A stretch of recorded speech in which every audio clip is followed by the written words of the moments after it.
નમસ્તે વિદ્યાર્થી મિત્રો, એજ્યુસ્ટાર વિથ પરબત યુટ્યુબ ચેનલમાં તમારું હાર્દિક સ્વાગત છે. આજે આપણે ભણીશું ધોરણ 5 ગુજરાતી કેકારવ. એનો ત્રીજો પાઠ સવારે સળવળ, એની પ્રવૃત્તિઓ આજે આપણે જોઈશું. આની પહેલાં આપણે પાઠ જોઈ ગયા છીએ અને જો હજુ સુધી એ વિડીયો તમે ના જોયો હોય તો આપણે યુટ્યુબ ચેનલ ઉપર જઈ અને તમે તે જોઈ શકો છો. આની આગળનો વિડીયો ભાગ 1. અને હજુ સુધી જો તમે આ ચેનલને સબસ્ક્રાઈબ ન કરી હોય તો સબસ્ક્રાઈબ કરી લેજો, બેલ આઇકનનું બટન દબાવી દેજો જેથી તમને નોટિફિકેશન મળતા રહે. અને આ વિડીયો તમને સારો લાગે તો કોમેન્ટ કરજો, તમારા બીજા મિત્રો સુધી પણ શેર કરજો. હવે આપણે પાઠ જોઈએ સવારે સળવળ. તેમાં આપણે આના આગળના વિડીયોમાં પીછીએ પકડ્યો અને એક કાવ્ય હતું, હારે અમે ગયા હતા. હારે અમે ગયા હતા એ કાવ્ય અને પીછીએ પકડ્યો એ જોઈ ગયા છે. એ વિડીયો યુટ્યુબ ચેનલ ઉપર જઈ અને તમે જોઈ શકો છો. હવે આજે આપણે જોઈએ આ જ પાઠની એક્ટિવિટી. એમાં પહેલું જ છે વાતચીત. તો એમાં પેલો પ્રશ્ન આપણે પાસે છે, આવી જાસૂસી વાર્તા, સિરિયલ કે ફિલ્મ જોવી આપણને કેમ ગમતી હોય છે? તો એમાં જવાબ આવશે, આવી જાસૂસી વાર્તા, સિરિયલ કે ફિલ્મમાં તેના અંત સુધી રહસ્ય જાણવાની આતુરતા રહે છે, કંઈક નવીન શીખવા જાણવા મળે છે, તેથી તે આપણને જોવી ગમે છે. ત્યાર પછી બીજો પ્રશ્ન છે, તમને જાસૂસ થવું ગમે, શા માટે? તો હા, મને જાસૂસ થવું ગમે કારણ કે ગુનાનું રહસ્ય શોધવાની, ગુનાનો ઉકેલ લાવવાની અને છુપી માહિતી મેળવવાની તેમજ સાહસભર્યા અને પડકાર કાર્યો કરવાની મજા આવે છે. જાસૂસ થવા માટે આપણામાં કેવી કેવી આવડત હોવી જોઈએ? તો એમાં જવાબ આવશે, જાસૂસ થવા માટે આપણામાં મુશ્કેલમાં મુશ્કેલ વ્યક્તિને મદદરૂપ થવું, માણસના ચહેરા અને હલનચલન ઝીણવટથી જોવા, અવલોકન પરથી તારણ કાઢવા, અનુમાન લગાવવું, હકીકતની ખરાઈના પુરાવા શોધવા, શંકાસ્પદ વ્યક્તિને ખબર ન પડે તે રીતે તેની પાસેથી માહિતી અથવા વાત કઢાવવી, એ બે બાબતની સરખામણી કરવી જેવી આવડતો હોવી જોઈએ. તો આપણે પછી પ્રશ્ન છે ચોથો આપણો, જાસૂસ થવામાં કયા કયા જોખમ રહેલા છે? જાસૂસોએ ગુનાનો ભેદ ઉકેલવા માટે દરેક ઋતુમાં સતત દિવસ રાત ફરતું રહેવું પડે છે. શોધખોળ માટે અજાણ્યા દૂરના વિસ્તારમાં જવું પડે છે. કોઈ ગુનેગારને જાસૂસ તરીકેની ઓળખ થઈ જાય તો જાસૂસ અને તેના પરિવાર પર જીવનું જોખમ પણ બને છે. આમ જાસૂસ થવામાં ઘણા જોખમ રહેલા છે. ત્યાર પછીનો આપણો પ્રશ્ન છે, વર્ષિલની કઈ સ્ટાઇલ તમને ગમી? તે તમારે જાણવાનું છે. તો વર્ષિલે જ્યારે વિજયને જોયો ત્યારે તેને તે શકમંદ સોરીમેનો લાગ્યો. વર્ષિલ જાણે તે માટે તેને વર્ષો પહેલાંનો મિત્ર હોય તેમ તેની સાથે વાત કરવાનો પ્લાન કર્યો. તે માણસ સાથે વાત કરવા તેણે તેના ખભા પર ટપલી મારી અને કહ્યું, હેલો કેપ્ટન કિશન, તેની આ સ્ટાઇલ મને ગમી ગઈ. તમને જે પણ સ્ટાઇલ ગમી હોય એ તમારે જણાવવાની છે. વર્ષિલનો રૂઆબ બતાવતા હોય તેવા વાક્યો ક્યાં ક્યાં છે? તો તેમાં વર્ષિલનો રૂઆબ બતાવતા હોય તેવા વાક્યોમાં પહેલું આવશે, બે મૂંઝાયેલી મહિલાઓ સમક્ષ વર્ષિલે તેનું કાર્ડ ધર્યું અને કહ્યું, CID વર્ષિલ નાગરેચા, તમારી સેવામાં મેડમ. ત્યાર પછી બીજું, સોમુ સાંકી વર્ષિલની વાત સાંભળ્યા વિના ચાલવા માંડ્યો ત્યારે તેણે તેનું કાંડું કચકચાવીને પકડ્યું અને બીજે હાથે સટાક કરતું તેનું આઈ કાર્ડ કાઢી તેની આંખ સામે ધરી દીધું અને કહ્યું, જી વર્ષિલ નાગરેચા, CID ગુજરાત. આવી અને સોમુ સાંગી વર્ષિલ સાથે આંખમાં આંખ મેળવીને વાત કરતો ન હતો. ત્રીજું, તેને નીચું મોં કરીને ઊભો હોવાથી વર્ષિલે આદેશ કર્યો, લુક એટ મી, મારી સામે જો. અને ચોથું છે, વર્ષિલે સોમુ સાંગીનું ચિત્ર ફરીથી દોર્યું, બંને ચિત્રોની સરખામણી કરી. વર્ષિલે સોમુની આંખમાં આંખ નાખી ભારપૂર્વક કહ્યું. સમૂહ સાંગી ત્યાં જ ઊભો રહે. એક મહિલાના પાકીટમાંથી 4,000 રૂપિયા અને એક ડેબિટ કાર્ડની ચોરી કરવા બદલ હું તારી ધરપકડ કરું છું. આ રીતે રૂઆબ બતાવતા વાક્યો આવશે. પછી પ્રશ્ન છેલ્લો, વર્ષિલ નાગરેચા હોશિયાર જાસૂસ લાગે છે. શાના પરથી ખબર પડી? મિત્રો સાથે ચર્ચા કરી મુદ્દા નક્કી કરો. તો વર્ષિલ નાગરેચા પૈસા અને ડેબિટ કાર્ડ ચોરી થયેલ સ્ત્રીના વર્ણન મુજબ ચોરનો સ્કેચ બનાવ્યો. તે સ્કેચ તથા અન્ય માહિતીનો આધાર લઈ તેણે ચોરને પકડી પાડ્યો. આમ વાર્તા મુજબ તેની વર્ણન મુજબ સ્કેચ બનાવવાની, આસપાસની પરિસ્થિતિનું બારીકાઈથી અવલોકન કરવાની, તેમજ સંદિગ્ધ સાથે ચતુરાઈથી વાતચીત કરવાની વગેરે બાબતોના આધારે કહી શકાય કે વર્ષિલ નાગરેચા હોશિયાર જાસૂસ છે.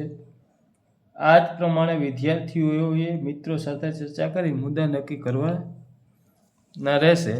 બરાબર. હવે આગળ જોઈએ. વાર્તામાં આવતા જે અંગ્રેજી શબ્દોના અર્થ તમને આવડતા હોય તેના પર તમારે રાઉન્ડ કરવાનો છે, અને ન આવડતા હોય તો તમારા શિક્ષકને પૂછી અને તે તમારે જાણવાના છે. તો વિદ્યાર્થીને વાર્તામાં આવતા અંગ્રેજી શબ્દો શોધવા કહો. એટલે તમારે અંગ્રેજી શબ્દો શોધવાના છે. જો તમને આવડતો હોય તો તેને ફરતે ગોળ રાઉન્ડ કરવાનું, અને ન આવડતો હોય તો તમારા શિક્ષક પાસેથી જાણી તેનો મતલબ, અને પછી તમે એની ઉપર ગોળ રાઉન્ડ કરશો. આગળની પ્રવૃત્તિ છે, ઘાટો છપાયેલા શબ્દો વાક્યમાં બરાબર ઉપરાયેલો હોય એમ લાગે તો ખરું કરો. બરાબર. એટલે રાઈટની નિશાની કરવાની છે. પેલું છે, બાપરે, હું તો એમ એકલો ઘરે રહું જ નહીં, રાત્રે કંઈ બોલે ચાલે નહીં, કોઈ અવાજ નહીં, એવા ઘોંઘાટમાં મને તો બીક લાગે. હવે એકલા હોય તો ઘોંઘાટ થાય નહીં, એટલે એ વાક્યની આગળ આપણે રાઈટ કરશું નહીં. વાક્ય સાચું નથી. ત્યાર પછી બીજું વાક્ય છે, માછલી અને માણસ તરવાની હોડ કરે તો માછલી જીતી જાય ને. તો તે વાક્ય આપણે સાચું કરશું, કારણ કે તેમાં જે ઘાટા શબ્દો વાપરેલા છે એ બરાબર છે, વાક્ય સાચું છે. વાક્યમાં કોઈ પણ પ્રકારની ભૂલ છે નહીં. હવે આગળ જોઈશું. ત્રીજું, મેળામાં પોતાના દાદા અને દાદીથી છૂટી પડી ગયેલી રશ્મિ મૂંઝાઈ ગઈ કે હવે શું કરવું. તો એ વાક્ય પણ સાચું થશે, કારણ કે એકલા પડીએ એટલે આપણે મૂંઝાઈ જઈએ. અને ચોથું વાક્ય આપણું છે, મેં બગીચાના માળીને પૂછ્યું, આંબા પરથી 3 કેરીઓ તફડાવી લીધી. હવે પૂછ્યું હોય તો તફડાવી લીધી ન કહેવાય. કોઈ પણ વસ્તુ પૂછ્યા વગર લઈએ તેને તફડાવી લીધી કહેવાય. ચોરી કરીએ તેને તફડાવી લીધું કહેવાય. એટલે આ રીતના ત્રીજું વાક્ય આપણું પણ સાચું, ચોથું વાક્ય સાચું નહીં થાય. ત્યાર પછી પાંચમું વાક્ય છે, અલિયા ઘડી પર ઊભા રહો, મારે ભાઈબંધ મુંબઈથી હમણાં જ નીકળી ગયો છે, એ આવે એટલે શાળાએ જઈએ. હવે આ વાક્ય પણ સાચું નહીં થાય, કારણ કે મુંબઈથી નીકળેલો માણસને પહોંચતા 1-2 દિવસ લાગી જાય. એ રીતની એની રાહ જોવાની હોય નહીં, શાળાએ જવું પડે. એટલે એની આગળ આપણે રાઈટ નહીં કરીએ, ખોટું છે. ત્યારબાદ છઠ્ઠું વાક્ય, અરે તમે તમારા ઘરમાં મનોમન જે બોલતા હતા એ છેક મારી દુકાને સંભળાતું હતું. હવે આ વાક્ય પણ સાચું નહીં થાય, કારણ કે મનોમન બોલે એ બીજી વ્યક્તિને સંભળાય નહીં. આ તો દુકાન તો દૂરની વાત છે. ત્યાર પછીનું 7મું વાક્ય, કુંજામાં નહિવત પાણી હતું એટલે તરસ્યા કાગડાએ તેમાં કાંકરા નાખ્યા. તો કે સાચું, કારણ કે ઓછું પાણી હોય ને કાંકરા નાખે અંદર તો કાગડો પાણી પી શકે. હવે ગીતિકા ગાઈ લઈએ, હારે અમે ગયા હતા. આ ગીતિકા તમારે ફરી અભ્યાસ કરવાનો છે. આગળ જોઈશું આપણે નેક્સ્ટ પ્રવૃત્તિ, ચાલો જાસૂસ શબ્દો શોધો અને ખાલી જગ્યા પૂરો. હવે અહીં મેં શબ્દ શોધી અને ખાલી જગ્યા પૂરેલી છે. તમારે જે પ્રમાણે નીચે આપેલું છે એ પ્રમાણે તમારે એ લીટી ઉપર જઈ એ ફકરામાં જઈ અને શબ્દ શોધવાનો છે. સસલા અને કાચબા વચ્ચેની હોડમાં સસલું જીતી ગયું. આ હોડ જે શબ્દ છે તમને હરીફાઈ કે શરત શબ્દ યાદ આવી ગયો હશે. ખાલી જગ્યા પૂરવા માટે પણ ના. આ શબ્દ તમારે 36 પાના પરથી 7 નંબરની લીટીમાંથી શોધવાનો છે. ચાલો જોઈએ કોણ શોધી કાઢે છે. એટલે આ રીતે તમારે શબ્દ શોધવાના છે. બીજું આપણું છે, કાગડાને ખબર પણ ન પડી અને શિયાળ તેની પૂરી તફડાવી ગયું. તમને યાદ આવ્યું હશે, છીનવી ગયું. તફડાવી ગયો શબ્દ તમને નહીં યાદ આવ્યો. કયા શબ્દ યાદ આવ્યો? તો કે છીનવી ગયું, જૂટવી ગયું, ચોરી ગયું. અરે પણ ના, અહીંયા શું આવશે તે તમારે 36 પાના પરથી 34 નંબરની લીટીમાંથી શોધીને લખવાનું છે. એટલે તમને તફડાવી ગયું મળશે શબ્દ. પછી આગળ ત્રીજું છે, વાહ ચૌધરી સાહેબ, હું તો 1 કલાકથી ઝીણવટપૂર્વક જોતો હતો, છતાં જોડણીની બધી ભૂલો શોધી ન શક્યો, ને તમે આવીને 5 મિનિટ અડચથી નજર ફેરવી હોય તો એ 10 ભૂલો શોધી કાઢી. ઉપર છેલ્લી યાદ આવ્યું કે ઉપર પાના યાદ આવ્યો હશે ને આવા શબ્દ. ઉપર છેલ્લી યાદ આવ્યું કે ઉપર પાના નહીં, પણ એ શબ્દ આપણે લખવાના નથી. આપણે કયો શબ્દ લખવાનો? પાના નંબર 37ની 13 નંબરની લીટીમાંથી કયો શબ્દ બંધ બેસે તે શોધો. એટલે આપણે અડચથી નજર આવશે. ત્યાર પછી ચોથું વાક્ય આપણું છે, ઉપરના ખિસ્સામાં મોબાઈલ મૂકો, એ તમારી જ ભૂલ છે. આટલી ભીડમાં મોબાઈલ કોણ શેરવી ગયું એ હવે કેવી રીતે શોધવું? લઈ ગયું, ખબર ન પડે તેમ કાઢી ગયું, એવા શબ્દો મિત્રો તમારા મનમાં આવતા હશે. પણ એ શબ્દ આપણે નથી લખવાના. આપણે લખવા માટે એવું તો તમને આવી જ હશે, પણ આપણે કયો શબ્દ લખવાનો છે? તો પાના નંબર 37 થી 29 નંબરની લીટીમાં શોધી જુઓ કે ખાલી જગ્યામાં શું આવશે. 37 નંબરના પાના નંબર છે, એમાં તમારે 29મી નંબરની લીટીમાંથી શોધવાનો છે. આ તમે શોધતા જજો. હવે આગળ છે, અરે અહીંયા જ નહીં, અહીંથી દિલ્હી જાઉં તો એ રેલવેના આ 2 પાટા એકબીજાને સમાંતર જ હોય.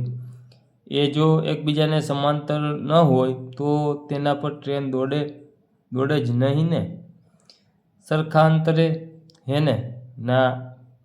પાના નંબર 38 પરની 10 નંબરની લીટીમાંથી શબ્દ શોધી લખો. તમને જે યાદ આવે એ શબ્દ તમારે નથી લખવાના, પણ નીચે તમને સૂચના આપી છે. પાના નંબર ઉપર જઈ એ લીટીની અંદર જોઈ અને તમારે શબ્દ લખી અને ખાલી જગ્યા પૂર્ણ કરવાની છે. હવે આગળ પ્રવૃત્તિ આપણે જોઈએ નેક્સ્ટ. તો ગાઈએ ગીતિકા, ફરી ગીતિકા એક વખત ગાવાની છે. અને પ્રવૃત્તિ આપણી છે, જાસૂસ વર્ષિલ આવું કેમ કરે છે? સાચાઈને આગળ રાઈટ કરો. તો જોઈએ. તેમાં પહેલું વાક્ય છે, પોતાના બેંક ખાતાનો નંબર અને બીજી વિગતો યાદ છે કે નહીં તેવું જાનકીબહેનને પૂછે છે, કારણ કે જાસૂસ વર્ષને શું કરવું હતું? તો કે કાર્ડ બંધ કરવા તે માહિતીની જરૂર પડે એટલા માટે પૂછતો હતો. હવે બીજું છે, ડેબિટ કાર્ડ બંધ કરાવ્યા પછી તે જાનકીબહેન અને સરિતાબહેનને પ્રશ્નો પૂછે છે, કારણ કે કેમ પૂછે છે પ્રશ્નો બંધ કરાવ્યા પછી? તો ચોરીના બનાવની જાણકારી મેળવવા, કે કઈ રીતનો બનાવ બન્યો, કોણ ચોર હોઈ શકે, એ બધી જાણકારી મેળવવા. ત્રીજું છે આપણું વાક્ય, અજાણ્યો પુરુષ અથડાયો ત્યારે અને તે પછી તરત જ શું થયું તેની જાણકારી માગે છે, કારણ કે પાકીટ મારના દેખાવ અને તેને કઈ રીતે પાકીટ માર્યું તે જાણવા. અથડાયો તેની તરત શું થયું તેની જાણકારી માગે છે. કેમ કે તો એ ઓળખી શકે પાકીટ મારનો દેખાવ કેવો છે, તેને કઈ રીતે પાકીટ મારી લીધું એ રીતના. પછી ચોથું છે, એટલે મોબાઈલમાંના ધૂંધળા ફોટો પરથી પાકીટમારનું રેખાચિત્ર બનાવી કાઢે છે, કારણ કે પાકીટમારનો દેખાવ વધારે સ્પષ્ટ થાય તે માટે તે ચિત્ર પોતાની જે બુક હોય એમાં ચિત્ર દોરે છે. મોબાઈલનો ફોટો જોઈ, મોબાઈલનો ફોટો હોય ધૂંધળો હોય છે. હવે પાંચમું વાક્ય છે, તેમનો જૂનો મિત્ર હોય તેમ બંને શકમંદ સાથે વાત કરે છે, કારણ કે જેથી શકમંદને બરાબર જોઈ પારખી શકાય. તે નિરાતે વાત કરે તેના મિત્રની જેમ, તો તેને શકમંદ જે વ્યક્તિ હોય તેને જોઈ અને પારખી શકે, તેનું અવલોકન કરી શકે, માટે તે જાસૂસ વર્ષિલ નાગરેચા એવું કરતો હોય છે. હવે સાતમું છે, સોમુ સાંગીને આપણે છઠ્ઠું પહોંચ્યા. બીજા શકમંદ સામે તે ફટાક દઈને પોતાનું આઈ કાર્ડ ધરે છે, કારણ કે જેથી શકમંદ તપાસ કરવા દે અને છટકે નહીં. જો તે આઈ કાર્ડ ન બતાવે તો શકમન છટકી જાય અને તપાસમાં સાથ ન આપે. સોમુ સાંગીને રિવરફ્રન્ટ તરફ રખાવી ફરીથી રેખાચિત્ર દોર્યું તથા તેમાં નદીમાંની હોડીઓ પણ ચિત્રે છે, કારણ કે પાકેટમારની મૂછ અને હોડી વચ્ચેનો સંબંધ શોધી કાઢવા. બંનેનો જે સંબંધ હતો, હોડી એ રીતની પ્રસાસ થતી હતી કે એને જ્યારે ચિત્ર જોયું તો તેને થયું કે આ પાકેટમારની મૂછો છે, પણ ખરેખર તે મૂછ હતી નહીં, પણ હોડીનું પ્રતિબિંબ હતું. હવે આગળ જોઈએ. 8મું વાક્ય છે આપણું, સોમુ સાંગી ચોરી કરવા બદલ હું તારી ધરપકડ કરું છું એમ કહે છે, કારણ કે તેને ખબર પડી કે ચિત્રમાં હોડીની નીચેનો ભાગ જે છે મૂછ નથી. જે નીચેનો ભાગ છે તે મૂછ નથી, પણ હોડીનો પ્રતિબિંબ છે. હવે એ જ રીતનો આગળની પ્રવૃત્તિ આપણે જોઈએ તો નીચેનામાંથી કઈ બાબતો વર્ષીલને સારો જાસૂસ બનાવે છે તેની સામે રાઇટ કરો. જાસૂસ સામેની ખાલી જગ્યામાં તમારું નામ લખો. તમારામાં આ આવડત હોય તો તેની સામે રાઇટ કરો. હવે વર્ષીલ જાસૂસ છે આપણો, અહીંયા આવડતો લખેલી છે, અહીંયા વર્ષીલ જાસૂસનું નામ લખેલું છે. હવે જે આપણો જાસૂસ વર્ષીલ છે તેમાંના જે આવડતો હતી તે બધી જ અહીં દર્શાવેલી છે. હવે અહીંયા જે ખાલી જગ્યા છે એમાં તમારે પોતાનું નામ લખવાનું છે. રાજુ, રવિ, જે પણ તમારું નામ હોય લખજો. ત્યાર પછી તમારામાં અહીંયા આવડત લખેલી છે એ હોય તો રાઇટનું નિશાન કરવાનું, અને ન હોય તો ખાલી છોડી દેવાનું છે અથવા ચોકડી મારી દેવાની છે. ચિત્ર દોરવાની આવડત, જો તમારામાં ચિત્ર દોરવાની આવડત હોય તો તમારે તે રાઇટ કરવાનું, અને ન હોય તો લીટો કરી દો, તો ખાલી બ્લેક છોડી દો તો ચાલશે. માણસોના ચહેરા હલનચલન ઝીણવટથી જોવા, એ આવડત તમારામાં હોય તો તમારે ત્યાં તમારા નામની સામે રાઇટ કરવાનું છે. પછી અવલોકન પરથી તારણો કાઢવા, એ આવડત તમારે હોય તો રાઇટ કરવાનું છે તમારામાં, જો આવડત હોય તો. ન હોય તો રોંગ. લોકોના દેખાવ પરથી અનુમાન લગાવવું, જો તમારામાં આવડત હોય તો તે તમે રાઇટ કરી શકો છો. અનુમાનની ખરાઈ કરવા, પુરાવા શોધવા, જો તમારામાં તે આવડત હોય તો ત્યાં તમે રાઇટ કરી શકો છો. હવે આપણે આગળ જોઈએ. અનુમાન ખોટું પડે તો નવું અનુમાન કરવું, તમારામાં આવડત હોય તો રાઇટ કરી શકો છો. જરૂર પડીએ કડકાઈ દેખાડવી, જો આવડત તમારામાં છે તો તમારે તેની સામે રાઇટ કરવું. ખબર ન પડે તે રીતે માહિતી વાત કઢાવવી, તેની સામે તમારે જો આવડત હોય તો રાઇટ કરવાનું, ન હોય તો બ્લેન્ક છોડવાનું છે. નજીક અને દૂરથી જે દેખાય તેની સરખામણી કરવી, જો તમારામાં તે આવડત હોય તો રાઇટ કરો, અને ન હોય તો ન કરજો. મુશ્કેલીમાં મૂકેલી વ્યક્તિને મદદ થવું, એ આવડત તમારામાં હોય તો તમારે તેની સામે રાઇટ કરવાનું છે. આમાંથી વર્ષીલની કઈ આવડત સોમુને પકડવામાં ઉપયોગી થઈ? હવે આ બધું જે તમે કર્યું તેમાંથી સોમુની કઈ આવડત વર્ષીલને પકડવામાં ઉપયોગી થઈ તે તમારે જણાવવાનું છે. તો આમાંથી જે ઉપર આપેલી વર્ષીલની તમામ આવડતો છે તે સોમુને પકડવામાં ઉપયોગી થઈ, કારણ કે બધી આવડત હોવી જરૂરી છે.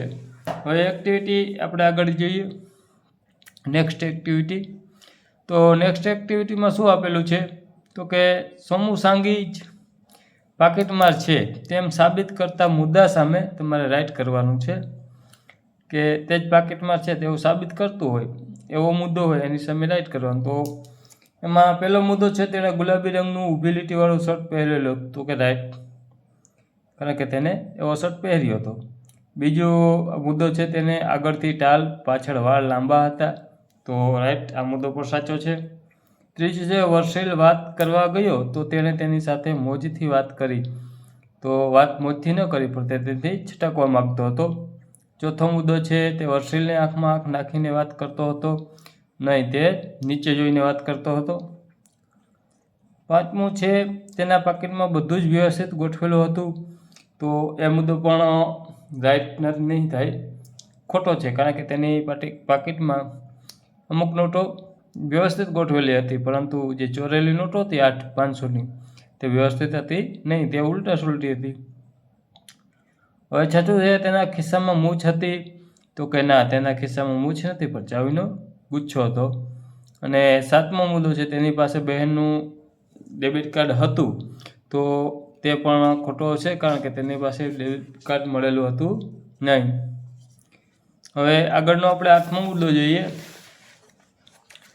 તો 8મો મુદ્દો છે આપણો, તેણે પોલિશ કરેલા બૂટ પહેર્યા હતા તો કે ના, તેના બૂટ પોલિશ કરેલા હતા નહીં, તે મોટો ખોટો છે. અને 9મો મુદ્દો છે, તેના પાકીટમાં 500ની 8 કડકડતી નોટો હતી તો કે હા, એની સામે રાઈટ આવશે કે તેના પાકીટમાં 500ની 8 કડકડતી નોટો હતી. અને 10મો મુદ્દો છે, તેના હાથમાં પેલી ખાસ દાબેલી નહોતી, તો એ મોટો મુદ્દો ખોટો આવશે કે દાબેલી હતી, જેના હાથમાં ખરેખર ન હતી. પછી વર્ષિલને, હવે આગળની એક્ટિવિટી છે, વર્ષિલને જેમ આઈ કાર્ડ કાઢવાનો અભિનય કરો, પ્રશ્નોના જવાબ આપો. તમારે વર્ષિલની જેમ આઈ કાર્ડ કાઢવાનો અભિનય કરવાના છે અને નીચે જે પ્રશ્ન આપેલા છે તેના ઉત્તર આપવાના છે. તો પહેલો આપણો પ્રશ્ન છે, વર્ષિલ જાનકીબહેનને બીજી વાર મળવા શા માટે ગયો? તો વર્ષિલે જાનકીબહેનને 1 કલાક પછી રિવરફ્રન્ટના મુખ્ય પ્રવેશદ્વાર પાસે મળવા કહ્યું હતું. તેથી તે સમૂહને રિવરફ્રન્ટ પોલીસ સ્ટેશનમાં સોંપીને તે અંગેની જાણ કરવા જાનકીબહેનને બીજી વાર મળવા ગયો હતો. જાનકીબહેનને જાણ કરવા માગતો હતો કે મેં તમારા પાકીટમાં ચોરને પકડી લીધો છે. હવે બીજું છે, વર્ષિલ વિજેતા હોડીવાળા જેટલો ખુશ ક્યારે થયો, કેમ? તો વર્ષિલ છે પાકીટમાં સોમુની ધરપકડ કરીને તેને રિવરફ્રન્ટ પોલીસ સ્ટેશનમાં સોંપી દીધો ત્યારે તે વિજેતા હોડીવાળા જેટલો ખુશ થયો, કેમ કે તે મુશ્કેલીમાં મુકાયેલી સ્ત્રીઓને મદદરૂપ થયો, તેના માટે તેને ખુશી હતી, આનંદ હતો. હવે આપણો ત્રીજો પ્રશ્ન છે, આ વાર્તામાં છેલ્લે કોણ કોણ ખુશ થાય છે? તો આ વાર્તામાં છેલ્લે જાનકીબહેન, સરિતાબહેન અને વર્ષિલ ખુશ થાય છે. આ ત્રણેય લોકો ખુશ થાય છે. ત્યાર પછી આગળની એક્ટિવિટી જોઈએ. તો ચિત્રો જોતા પહેલાં હારે અમે ગયા હતા ગીતે ક્યાં ગાઈ લો. અને પછી એક્ટિવિટી જોઈએ કે 3-3ના જૂથમાં કામ કરો. નીચેના ચિત્રમાં જે તે ચિત્ર વાર્તાનું કયું પાત્ર હોઈ શકે જણાવો. આપેલા ચિત્રમાંથી કોઈ એકનું વર્ણન લખો, બીજા જૂથના વર્ણન સાંભળો. તો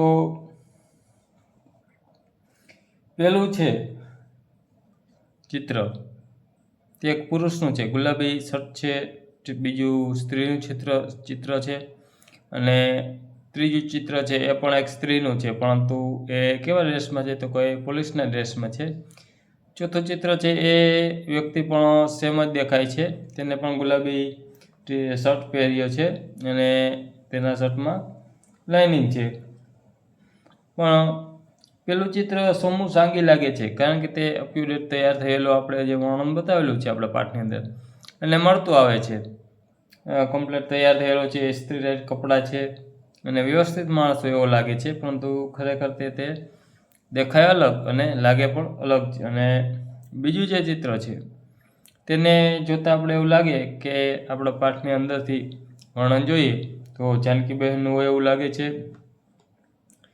આ ત્રીજું ચિત્રમાં એક આપણે જે મહિલા જોઈ શકીએ છીએ તે પોલીસના ડ્રેસમાં છે, એટલે આપણે અનુમાન લગાવી શકીએ કે રિવરફ્રન્ટ પોલીસ અધિકારી કે કોઈ પોલીસ મહિલા અધિકારી હોઈ શકે છે.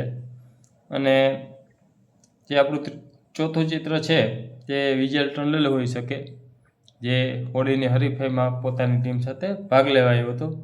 અને અહીંયા તમારે ચોથું એક ચિત્ર દોરવાનું છે. તો ચોથું આપણું ચિત્ર પાત્રમાં કોણ હતું? તો કે વર્ષિલ નાગરે છે, આપણો જાસૂસ. એનું ચિત્ર તમારે બાળમિત્રો બનાવવાનું છે.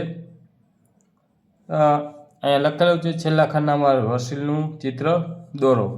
તો તમારે તમારું અનુમાન લગાવી અને વ્યવસ્થિત વર્ષિલનું એક ચિત્ર બનાવવાનું છે. હવે ત્યાર પછીની એક્ટિવિટી છે, વાર્તાને અંતે દોરેલા બંને રેખાચિત્રમાં શું સમાન છે અને જુદું છે તે લખો. મૂછ વિશે તમારું અવલોકન નોંધો.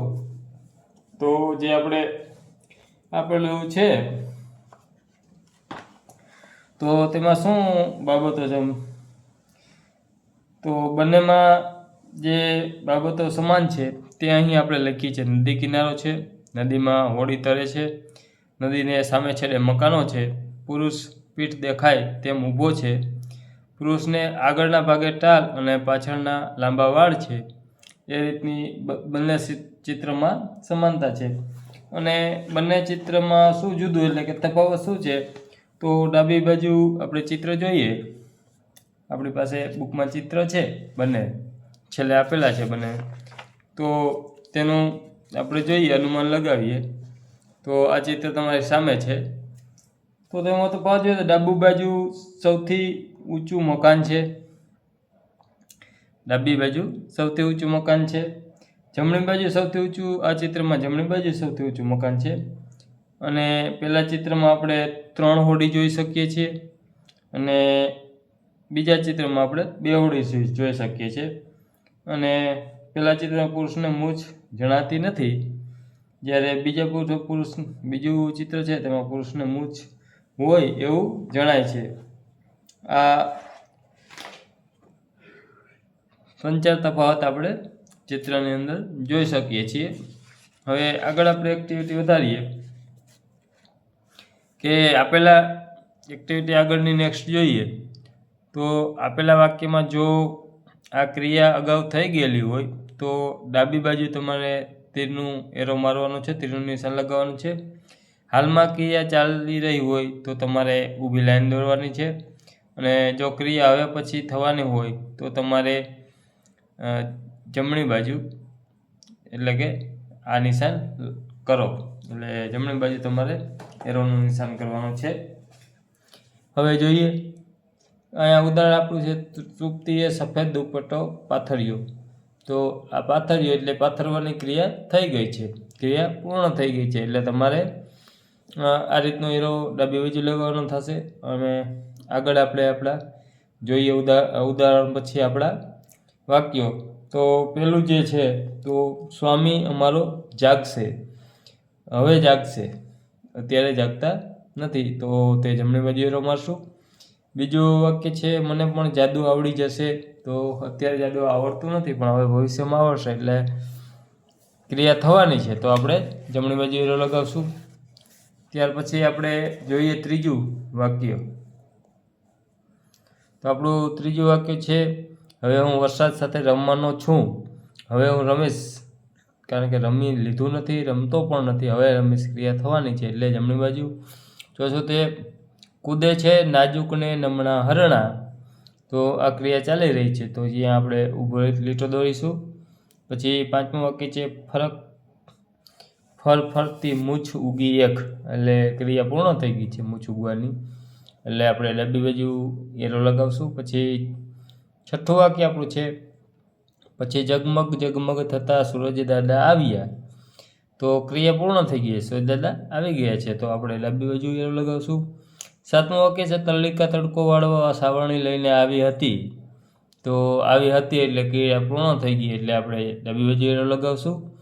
અને આઠમું આપણું વાક્ય છે ઉત્તરાયણમાં પતંગ ચગાવવાનો લહાવો લૂંટીશું, એટલે હવે પછી ક્રિયા થવાની છે ભવિષ્યમાં, તો તેમાં આપણે જમણી સાઈડ એરો લગાવશું.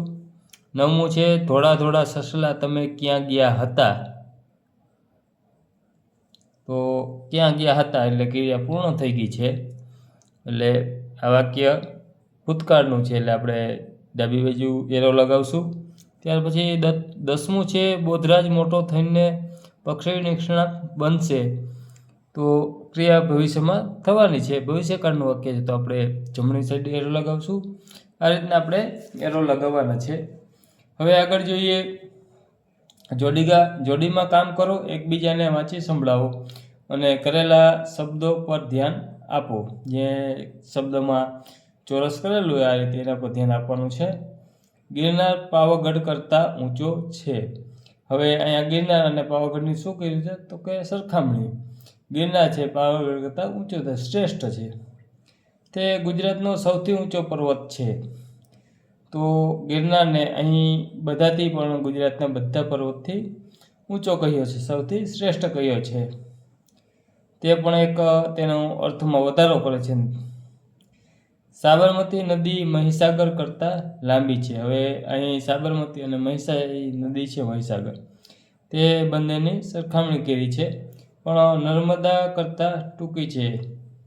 આ પણ એક સરખામણી દર્શક છે, એક કરતાં લાંબી છે. બંનેની નર્મદા અને સાબરમતી નદીની સરખામણી થઈ છે. ગુજરાતની સૌથી મોટી નદી નર્મદા ગુજરાતની સૌથી મોટી નદી છે. તો અહીંયા પણ એક પ્રકારે તેને સૌથી મોટી કહી છે. ત્યાર પછી શહેરોમાં સુરતની વસ્તી રાજકોટ કરતાં વધારે છે. રાજકોટ અને સુરતની બંનેની સરખામણી થઈ છે. અમદાવાદ વિસ્તાર અને વસ્તીની રીતે ગુજરાતનું સૌથી મોટું શહેર છે. તો અહીં સૌથી શ્રેષ્ઠ મોટું બતાવ્યું છે, એક શહેરની વિશેષતા બતાવી છે. હવે આગળ ત્યાર પછીની એક્ટિવિટી જોઈએ તો ચિત્ર જુઓ, ઉદાહરણ વાંચો, જૂથમાં કામ કરી વાક્ય બનાવો અને વર્ગ સમક્ષ રજૂ કરી તમારા વાક્ય તપાસો. તો ઉદાહરણ જોઈએ, ઊંચું નીચું. તુલસી અને બારમાસી સરખી ઊંચાઈના હોય છે. ડમરો તુલસી કરતાં ઊંચો હોય છે. તે ત્રણેયમાં ડમરો સૌથી ઊંચો છે. તો અહીંયા સરખામણી કરી છે તુલસી અને બારમાસીની. પછી ડમરો છે તેને સૌથી ઊંચો કહ્યો છે, ત્રણેયમાંથી શ્રેષ્ઠ કહ્યો છે. એટલે આ રીતના આપણે સરખામણી સૂચક જે શબ્દો છે અથવા વાક્યો છે તે બનાવવાના છે. ડબ્બી બેનો આઈસ્ક્રીમ ડબ્બી એક કરતાં મોંઘો છે. અહીંયા બંને ડબ્બી આપી છે. ડબ્બી 3નો આઈસ્ક્રીમ ડબ્બી 2 કરતાં સસ્તો છે. 2નો આઈસ્ક્રીમ છે તે 2 કરતાં સસ્તો છે. ડબ્બી 1 અને ડબ્બી 3ની કિંમત સરખી છે. આ 1 અને 3 જે છે ડબ્બી એની બંનેની કિંમત સરખી છે. એ રીતના આપણે શબ્દો મૂકવાના છે. જોઈ અહીંયા ચિત્ર આપ્યું, ચિત્રમાં જોઈ અને આપણે ખાલી જગ્યા પૂરવાની છે. હવે બીજું જોઈએ, દૂર અને નજીક. તો ભારતીના ઘરથી સમીરનું ઘર નજીક છે. આ ભારતીનું ઘર છે અને અહીં સમીરનું ઘર છે. ભારતીના ઘરથી નેહાનું ઘર દૂર છે. નેહાનું ઘર છે તો આપણે ચિત્ર પર જોઈ શકીએ ઘણું દૂર છે. આમ આગળ જો ઊંડે છે. હવે ઝડપી અને ધીમું. તો ગાય કરતાં સિંહ ઝડપી છે, ઝડપથી દોડે છે. બધા પ્રાણીમાં ચિત્તો સૌથી ઝડપી છે. આ રીતે સરખામણી સૂચક જે શબ્દો છે કે શ્રેષ્ઠતા દર્શાવતા શબ્દો છે એ મૂકી અને આપણે ખાલી જગ્યા પૂર્ણ કરવાની છે. હવે આપણે ચોથી ખાલી જગ્યા જોઈશું. તો ચોથી ખાલી જગ્યા જોઈએ, એમાં છે લાંબુ અને ટૂંકું. બીજી આંગળી લાંબી હોય છે, ટચલી આંગળી સૌથી ટૂંકી હોય છે. એક પણ આંગળી એક સરખી નથી. આ રીતના આપણે લાંબી અને ટૂંકી એવા શબ્દ મૂકી અને ખાલી જગ્યા પૂરશું યોગ્ય શબ્દ. હવે પાંચમું વાક્ય છે વજનદાર હલકું. તો ચોપડી પેન્સિલ કરતાં વજનદાર છે. કંપાસ દફતર કરતાં હલકો હોય છે. છઠ્ઠો વાક્યમાં છે વધારે ને ઓછું. તો સરોજને ગુજરાતી કરતાં અંગ્રેજીમાં ઓછા ગુણ છે. તેના અંગ્રેજીના ગુણ ગણિત કરતાં વધારે છે. સરોજને ગુજરાતીમાં સૌથી વધારે ગુણ છે. અહીંયા ગુણ આપેલા છે. ગુજરાતીમાં 45, અંગ્રેજીમાં 42 અને ગણિતમાં 40. હવે આગળ સાતમું જોઈએ, નાનું અને મોટું. તો અમારા ઘરમાં સૌથી નાનું બાળક હું છું. મારા કરતાં મારા પપ્પા મોટા છે. મારા દાદા ઘરમાં સૌથી મોટા છે. એટલે નાના મોટાની સરખામણી થઈ છે. હવે આગળ જોઈએ નેક્સ્ટ એક્ટિવિટી. તો 5-5ના જૂથમાં કામ કરો. તે પહેલાં તમને શિક્ષક સમૂહમાં નીચેની પ્રવૃત્તિ કરાવશે અને બોર્ડ પર લખી બતાવશે. તે રીતે નીચેના કોઠામાં તમારા જૂથના મિત્રો વિશે માહિતી લખો. જૂથ બદલીને આ રમત 4 વાર રમો. દર વખતે લખવાની જરૂર નથી. દર વખતે વર્ગ આગળ ઊભા થઈ દરેક વિદ્યાર્થી એક વાક્ય બોલે. હવે આ રીતે તમારે સરખામણી કરવાની છે. સરખામણી સૂચક શબ્દો છે 2 વ્યક્તિ વસ્તુ સરખાવતા અને આખા જૂથમાં. તો આ રીતના સરખામણી સૂચક શબ્દો મૂકી અને આપણે વાક્ય બનાવવાના છે. તમે જૂથ કાર્ય કરી શકો. ઊંચું નીચું. તો સુરેશ સરિતા કરતાં ઊંચો છે. મનસી સૌથી ઊંચી છે. પછી બીજું છે જાડો પાતળો. તો કથન પારસ કરતાં જાડો છે. હેત સૌથી જાડો છે. આખા જૂથ કરતાં સર્વશ્રેષ્ઠ છે. ત્રીજું છે દફતરનું વજન. મોનાલીના દફતરનું વજન ઉર્વશીના દફતર કરતાં વધારે છે. પૃથાના દફતરનું વજન સૌથી વધારે છે, આખા જૂથ કરતાં વધારે છે. ચોથું છે સારા ખરાબ અક્ષર. શ્રેયના અક્ષર પર્વના અક્ષર કરતાં સારા છે અને દેવના અક્ષર સૌથી સારા છે. આ રીતના તમે સરખામણી સૂચક શબ્દો મૂકી અને વાક્ય તમારે જૂથ હોય તેના લગતા બનાવવાના છે. હવે આગળની પ્રવૃત્તિ તમારા વિશે લખો. તમારા પોતાના વિશે લખવાનું છે. સૌથી વધુ ગમતું પ્રાણી બળદ. મને ગમતું. તમને જે ગમતું હોય એ તમારે લખવાનું. સૌથી પ્રિય અભિનેતા કે અભિનેત્રી? તો ઋતિક રોશન મારો પ્રિય અભિનેતા છે. તમારો જે તમારે લખવાનું છે. ચોથું, સૌથી વધુ ડર કોનો શાનો?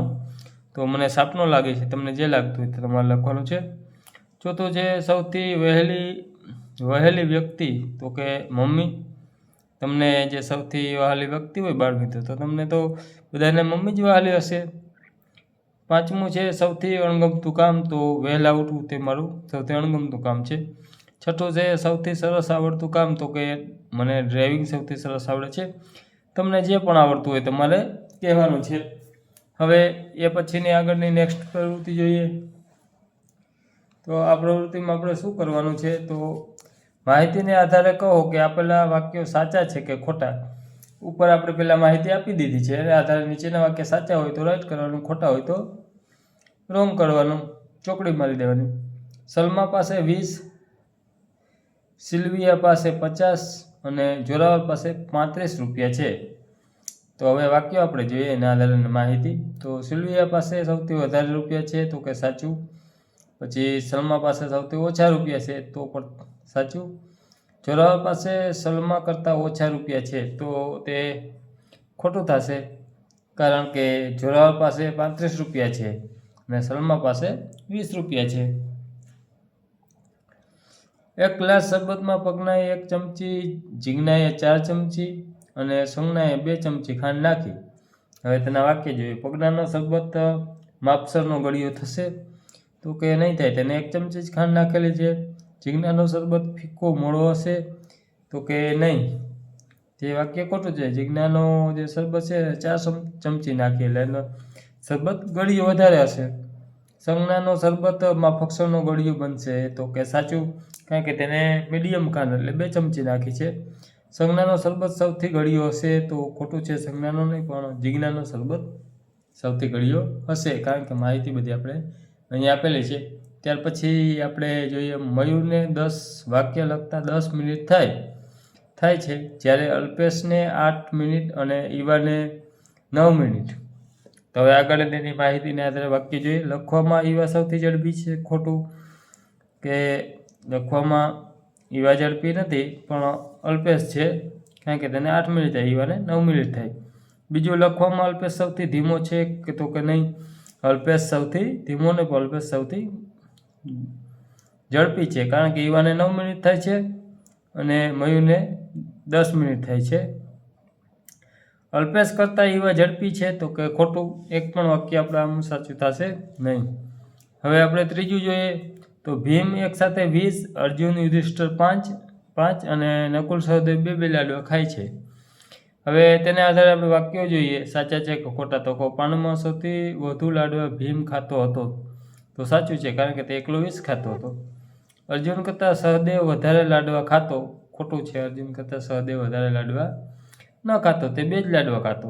નકુલ સૌથી ઓછા લાડવા ખાતો? તો ખોટું છે, કે નકુલ નહીં પણ સહદેવ અને નકુલ બંને સરખા ખાતા, ઓછા નહીં. ત્યાર પછી યુધિષ્ઠિર અને અર્જુન સરખા લાડવા ખાતા? તો કે સાચું, અર્જુન અને યુધિષ્ઠિર સરખા લાડવા ખાતા, તેની બેને લાડવા ખાવાની કેપેસિટી સમાન હતી. હવે આગળ જોઈએ, આ કામ કઈ રીતે થાય? તો જોઈએ. તમને શિક્ષક શું સૂચન આપતા હોય છે? તો ઝડપથી લખો, મોટેથી વાંચો, ધીમેથી બોલો, એ રીતના સૂચન આપે. આપણે કૌંસમાં જે આપેલા છે શબ્દો એના આધારે આપણે લખવાના છે ઉત્તરો. તો બીજું છે, વડીલો તમને શી સલાહ આપતા હોય છે? તો સાચવીને જમાય, ઓછું બોલાય, સંભાળીને ચલાય, એ રીતના તમને સૂચનો કરતા હોય છે. ત્યાર પછી ત્રીજું છે, તમે ફરવા જવાના હો ત્યારે તમને કેવી સલાહ મળે છે? તો આપણને સલાહ મળતી હોય છે, આમાં કૌંસમાં આપ્યું એના આધારે. તો શાંતિથી જજો, સંભાળીને જજો, સાચવીને જજો, આવી સલાહો મળે છે. ત્યાર પછી ચોથું વાક્ય છે, કોઈ ટોકટાળું ના હોય ત્યારે તમે કેવી રીતે ચાલો? તો ગાતા ગાતા ચાલો અને આડું ચાલુ, એ રીતના આપણે ખાલી જગ્યા પૂરી શકીએ. હવે નેક્સ્ટ વાક્ય, તમે પ્રાર્થના કઈ રીતે ગાઓ છો? તો ધીમેથી ગાઉં છું હું. તમે જે રીતના ગાતા હો મોટેથી ઊંચા અવાજે, એ તમારે લખવાનું છે. નેક્સ્ટ વાક્ય, તમને આવડતો પ્રશ્ન પૂછાય ત્યારે તમે કેવી રીતે જવાબ બોલો? તો સ્પષ્ટ જવાબ બોલું. હવે લોકો કઈ રીતે હસતા હોય છે? તો મરક મરક હસે છે અમુક લોકો ખડખડાટ હસે છે અને અમુક લોકો મોટેથી હસે છે. એ રીતની તમારે ખાલી જગ્યા પૂર્ણ કરવાની છે. આગળ નેક્સ્ટ જોઈએ આપણે, સમૂહમાં કામ કરો, આ રીતે શું કરી શકાય કહો? તો ઉદાહરણ અહીં આપેલું છે, સાંભળીને, સંભાળીને વાહન ચલાવાય અને બાળકને તેડાય, બંનેને સંભાળીને કરાય. હવે શબ્દ આપ્યો એને આધારે આપણે તે કઈ રીતનું કરાય તો જોવાય, એ રીતના આપણે શબ્દ ગોઠવવાનો છે. તો ધ્યાનથી વંચાય અને જોવાય. ત્યાર પછીનો શબ્દ છે ઝડપથી, તો કે લખાય અને દોડાય. પછી ઓછું છે તો ઓછું બોલાય અને ટીવી પણ ઓછું જોવાય. બાળ મિત્રો, તમે ટીવી વધારે જોતા હશો. શાંતિથી, તો કે શાંતિથી જમાય અને સંભળાય. ત્યાર પછીનો આપણો શબ્દ છે ધીમેથી, તો ધીમેથી જવાય અને ધીમેથી ચલાય. અને ત્યાર પછીનો નેક્સ્ટ શબ્દ છે વધારે, તો વધારે હસાય અને ભણાય. આમ તમારે શબ્દ મૂકવાના છે. હવે નેક્સ્ટ પ્રવૃત્તિ જોઈએ ત્યાર પછીની, તો તમે તે કામ કઈ રીતે કરો? ઉદાહરણ અહીં આપેલું છે, તમારો મિત્રો થોડો આગળ છે અને તમારે તેની સાથે જવું છે, તમે કેવી રીતે ચાલશો? ઉતાવળું ચાલીશ. તો આપણે શોર્ટમાં પ્રશ્નનો જવાબ આપવાનો છે, મિત્રને પહોંચવા માટે ઉતાવળો ચાલીશ. હવે આપણો પહેલો પ્રશ્ન છે, પેપર પૂરું થવામાં 10 મિનિટની વાર છે અને તમારે 2 જવાબ લખવાના બાકી છે, કેવી રીતે લખશો? તો કે પેપર પૂર્ણ થવામાં હોય તો આપણે ઝડપથી લખીશું, એટલે મારા પણ પ્રશ્ન લખાઈ જાય. હવે બીજું છે, રસ્તામાં કાદવ છે અને તમે એકદમ નવા કપડાં પહેર્યા છે, તમે કેવી રીતે ચાલશો? તો સંભાળીને હું ચાલીશ. પછી ત્રીજું છે, તમારી નાની બહેન ઘોડિયામાં ઊંઘે છે, તમે તેને કેવી રીતે હિંચકો નાખશો? તો કે ધીમેથી નાખીશ, ઉતાવળે નાખીશ તો તે જાગી જશે અથવા નીચે પડી જશે. અને છેલ્લી પ્રવૃત્તિ છે, ગાઓ, નાના ધીંગા મસ્તી કરો. એટલે હવે પછીની આ પાઠની અંદર આપણે રોજ સવારે ધીંગા મસ્તી, સુંદર મજાનું કાવ્ય છે, નેક્સ્ટ વિડીયોમાં જોશું. તમે હજુ સુધી આપણી ચેનલ સબસ્ક્રાઈબ ન કરી તો સબસ્ક્રાઈબ જરૂરથી કરજો. બેલ આઇકનનું બટન દબાવી દેજો, જેથી તમને આપણા નવા આવનારા વિડીયોના નોટિફિકેશન મળતા રહે. વિડીયોને એક લાઇક કરજો અને તમારા મિત્રો સુધી શેર જરૂરથી કરી દેજો. અને વિડીયો કેવો લાગ્યો એ કોમેન્ટ કરી મને જરૂર જણાવજો. અને તમને વિદ્યાર્થી મિત્રો કોઈ બીજા વિષયમાં મુશ્કેલી પડતી હોય તો કમેન્ટ કરી જણાવજો.